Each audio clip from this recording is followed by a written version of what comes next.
Hi guys, it's Amanda Storm with Amanda's Travels, and I'm here to talk to you today about passports, about application process, the renewal process, and just general information regarding your U.S. passports.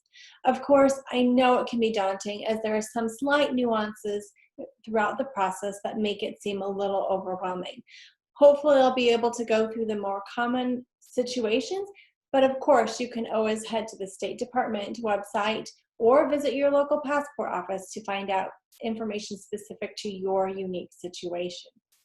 The first thing I want to talk about is application process. So this process is going to be for the following people. People who have never applied for a U.S. passport before, including minor children. People whose passport has expired more than 15 years ago. And people who were minors at the last issuance of their passport. They were under 16 years of age when they had their last passport. In all of these cases, you're going to need to fill out the long form. That is this form. It is the DS-11 form. And you can find it online as well and fill it out there. You will need to have legal documentation, passport photos, and government-issued ID. Of course, if your children are minors, they aren't going to have government-issued ID unless they are of driving age. So in that case, it is the parents that will need to have government-issued ID with them at the appointment. Please gather your legal paperwork and then go and make your appointment online. You can make your appointment at tools.usps.com. That is tools.usps.com. Now, I want to talk about the legal documents because that can be a little bit confusing. So most people will just have their birth certificate. They'll have their birth certificate and they'll go in with the certified copy of their birth certificate. But there are cases where people will need to have what is called bridging documents, meaning that that document links the name they were born with to the name they currently have. For example, I was not always Amanda Storm. So I was born with my maiden name. I'm married. I have a certified copy of my marriage license. And then now they know me as Amanda Storm. Some cases that could be a child who was born, then adopted, and that's their current name. It could be someone else who was married, is now divorced, has a divorce decree, and back to their maiden name or a new name. So in those cases, just be aware if you do not have the same name you were born with, you are probably going to need to bring with you a bridging document. For parents who are applying for their minor children, you're going to need to be present with them, and that would be both parents in most situations. So both parents are there, both parents have their government issued ID, child has their certified copy of birth certificate. Now, I know life is not consistent for everyone. And so you may have a situation where there has been the death of a parent, there is sole custody of a parent, there's a divorce, something like that.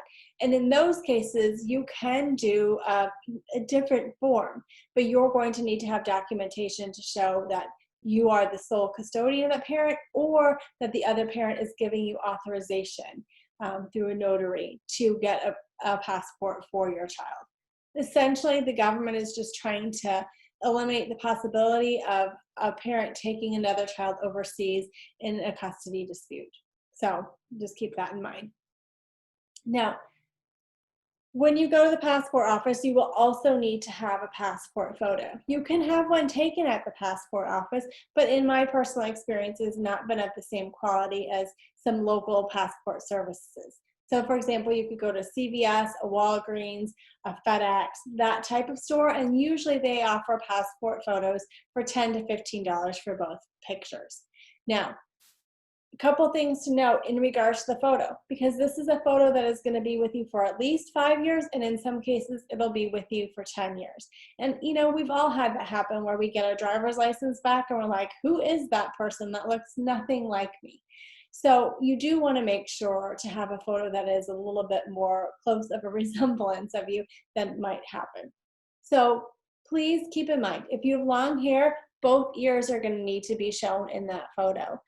You're going to need to not wear a white shirt because you're against a white background. They want to have a different colored shirt, and you're not allowed to smile. Now, for parents, I don't want you to do what what I did for my kid, and my poor son ended up looking like he had gone to prison camp because he had a trike violation. I dressed him in a striped shirt. So please avoid stripes.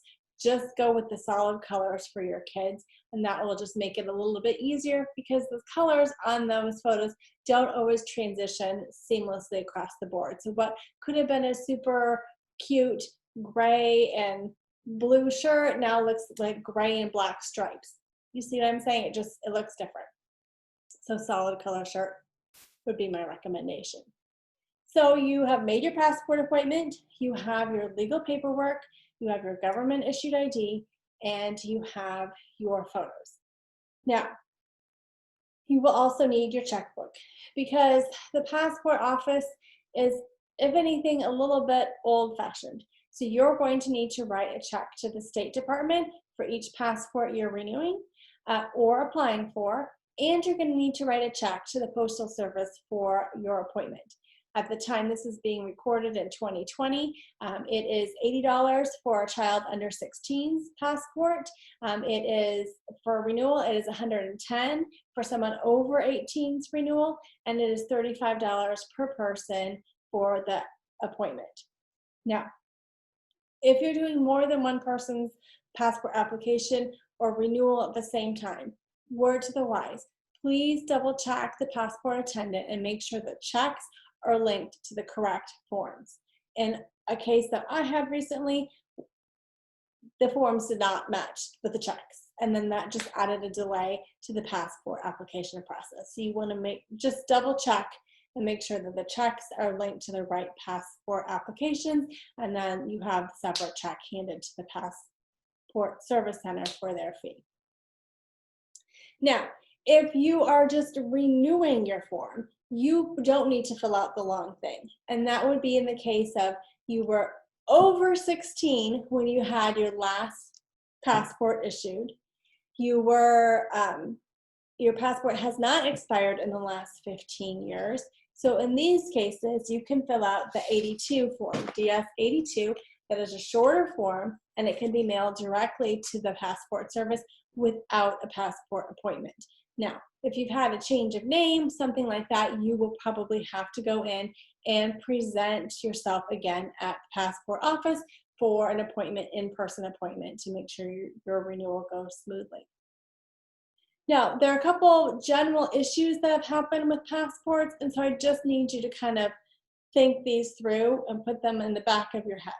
First of all, your passport for travel internationally needs to have at least 6 months validity on it for when you are returning. So say you are leaving January 1st and you're coming back January 15th.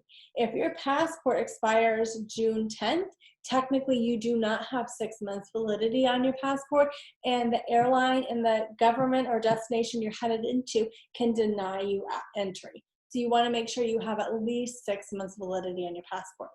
I would recommend that those of you that have passports now, that you take a moment, look at your passport, put a note in your calendar with a reminder at least a year out from when your passport is set to expire, so you kind of know that. Second thing, when you have a passport, take a picture, scan it, upload it to the cloud, your Google Drive, your iCloud, whatever service you use, so you have a copy in case of emergency, and that you can access it in case of emergency. It's not just a paper copy with you. It could also have been lost or stolen, but it is a document that you can access. In the case of needing to expedite a passport when you're out of the US, this will be a great resource to you. You'll at least know your passport number and have some of the general information that they need to get that process started quickly. I also recommend that you put a shoe with your passport. So you're traveling, maybe you're hopping around Europe, or maybe you're staying at a resort in the Caribbean, but you don't want to forget your passport. So if you put a shoe with your passport when you're going to pack up to go to the next city, or you're going to pack up to head to the airport, you will say like, oh, where's this one sandal? Where's my other sandal? And you'll remember that your passport is in the safe. So that is a very simple tip to kind of make sure you have your passport with you. I have had clients leave passports at hotels while going to different destinations within one country, and that does add a level of complexity because you cannot always have the same consistent mail service in countries as we have here in the US. So you may never get your passport again if you leave it, or you may have to backtrack to where you were before to go and get it so you can head home or apply for an emergency passport. So shoe in the safe or shoe with the passport in the safe location. When you are storing your passport at home, either store it in a fireproof safe or have it stored at your local bank. But just remember, if you have it at the bank, you need to put a note on your calendar for about a week prior to your trip to make sure you have time to go down to the bank to get that passport out.